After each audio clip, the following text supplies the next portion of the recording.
तो भाई खत्म हो गया ड्रामा, उठ गया पर्दा और ये खबर हम लोगों के सामने आ गई कि भाई जो खबरें बहुत ही दिनों से सोशल मीडिया प्लेटफॉर्म पर काफी वायरल हो रही थी कि भाई हेरा फेरी के पार्ट थर्ड के अंदर हेरा फेरी हो गई है। अब इस फिल्म में भाई क्या होगा, कैसे ये फिल्म बॉक्स ऑफिस पर चल पाएगी, कैसे ये फिल्म धमाल कर पाएगी जब इस फिल्म के तीनों मुख्य कलाकार एक साथ नजर नहीं आएंगे। तो भैया मामला जो है वो सेट हो चुका है। दोस्तों आप लोगों को याद ही होगा कि जब ये खबर हम लोगों के सामने आई थी कि भैया इस फिल्म के मुख्य कलाकारों के बीच में कुछ क्रिएटिव डिस्प्यूट हो गया है, जिसकी वजह से इस फिल्म के एक मुख्य धुरी यानी कि भाई इस फिल्म के मुख्य कलाकारों में से एक जो कि भाई राजू और श्याम के बीच के असली पुल हैं, जिनको हम लोग बाबू राव के नाम से जानते हैं, यानी कि भैया परेश रावल अब इस फिल्म का हिस्सा नहीं होने वाले हैं। उन्होंने इस फिल्म को बोल दिया है टाटा बाय बाय। और इस फिल्म के लिए उन्हें जो 11 लाख रुपए का साइनिंग अमाउंट भी मिला था ना भैया नजराना के रूप में, वो भी उन्होंने इस फिल्म के मेकरों को वापस कर दी है। और भाई जैसे ही ये खबर हम लोगों के सामने आई कि भैया उसके साथ ये खबर भी वायरल होने लगी कि भैया इस वजह से इस फिल्म के मेकरों के बीच में भैया एक ऐसा बवाल मचा है कि जिसकी वजह से परेश रावल और मेकरों के बीच में ठन गई है। और इस फिल्म के मेकरों में से एक यानी कि भैया अक्षय कुमार के प्रोडक्शन हाउस ने लीगल दावा ठोक दिया है परेश रावल के ऊपर। उनके ऊपर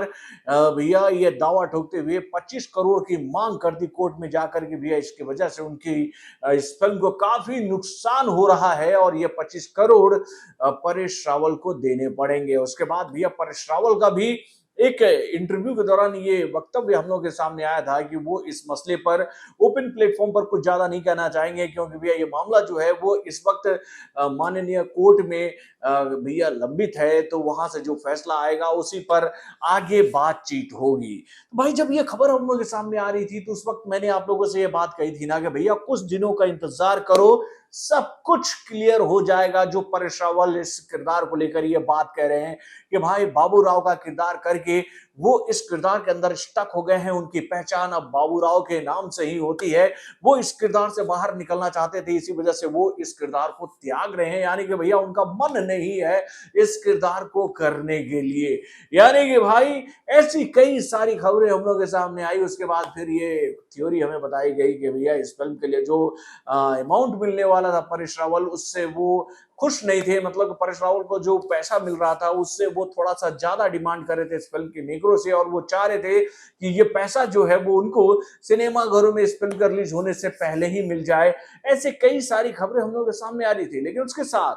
मैंने आप लोगों को ये बात कही थी ना कि बाबू इन सभी खबरों को रखो साइड लाइन पर, एक ना एक दिन ये खबर हम लोग के सामने आ जाएगी कि भाई इस फिल्म में परेश रावल की वापसी हो गई है और वो इस फिल्म का हिस्सा ही है मेरे भाई, वो बाहर नहीं गए। सब पीआर स्टंट था मेरे भाई, सब पीआर स्टंट था। आजकल फिल्मों का हाइप क्रिएट करने के लिए हमारे इंडियन फिल्म इंडस्ट्री के मेकर क्या क्या नहीं कर देते हैं मेरे भाई। मतलब इतना लंबा ड्रामा क्यों प्रभु, जब परेश रावल को इस किरदार से इतनी ही मतलब कि भैया कहे तो इनसिक्योरिटी फीलिंग हो रही थी, तो ये जो अभी मामला नजदीक हम लोग के सामने आया जो खुद परेश रावल ने बातें कही है उसको देखने के बाद अब हम लोग क्या कहें। तो क्या कहा है इस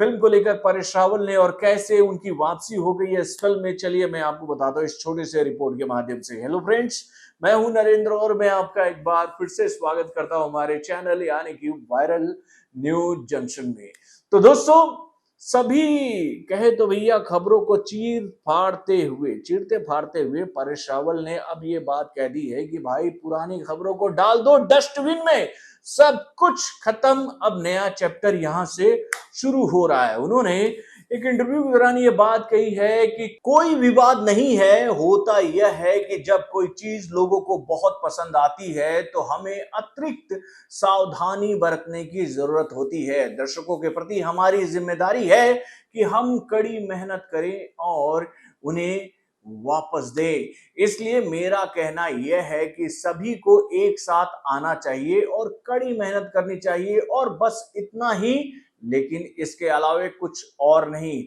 अब सब कुछ सुलझ गया है। उन्होंने अपनी बात को आगे बढ़ाते हुए ये बात भी कही कि भैया 100% ये फिल्म आ रही है, ये फिल्म पहले ही आने वाली थी, लेकिन कभी कभी हमें एक दूसरों के साथ तालमेल बिठाना पड़ता है क्योंकि वे सभी रचनात्मक होते हैं, जैसे कि प्रियदर्शन, अक्षय, सुनील शेट्टी। मैं कई सालों से इन सभी का दोस्त हूं, यानी कि भैया परेश रावल ने ये बात कह दी है कि भाई इस फिल्म में वो 101% नजर आने वाले हैं, और जो विवाद थे ना भैया वो हवा हवाई हो चुके हैं, उनकी वापसी इस फिल्म में हो चुकी है, और ये फिल्म इन्हीं तीनों कलाकारों के साथ बनने वाली है। तो भाई इतना लंबा ड्रामा क्यों प्रभु, इतना लंबा ड्रामा क्यों? मतलब कि भैया बॉलीवुड के मेकर तो इन दिनों अपनी फिल्मों का प्रमोशन करने के लिए भैया अलग अलग तिकड़म भिड़ा रहे हैं। वैसे चलिए अच्छी खबर है, अगर ये विवाद इन लोगों के बीच में हुई थी और वो सारी खबरें ड्रामा ना होकर एक सच्ची घटना थी, तो भैया अच्छा हुआ कि ये ड्रामा जो है